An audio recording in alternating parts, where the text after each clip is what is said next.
আজকে আমরা গরমে ঠান্ডা ঠান্ডা ম্যাঙ্গো মিল্কশেক বানাবো। তার জন্য আমরা একটা হিমসাগর আম, কিছুটা বরফ আর হাফ গ্লাস দুধ আর চিনি নিয়েছি। আপনারা চাইলে ফ্রেশ ক্রিমও নিতে পারেন, মিল্ক মেডও নিতে পারেন। আমি মিল্ক মেড নিইনি, কারণ হচ্ছে আমটা প্রচুর মিষ্টি, আর চিনিও খুব বেশি দেবো না, 2-3 চামচ দেবো।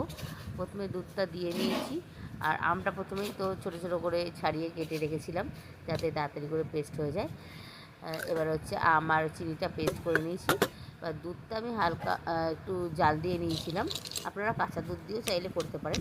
তারপর ভালো করে মিশিয়ে ওপরে বরফগুলো দিয়ে দেবো আর একটা পাইপ দিয়ে দেবো।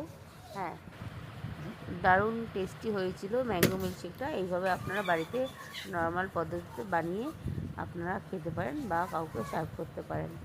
আপনারা ওপর থেকে ছোটো ছোটো করে আম কেটেও দিতে পারেন, কিন্তু আমি দিইনি, কারণ হচ্ছে পাইপ দিয়ে স্ট্র দিয়ে খাওয়ার জন্য ওইগুলো দিলে তাহলে স্ট্র দিয়ে উঠবে, আবার একটা তার জন্য চামচ লাগবে।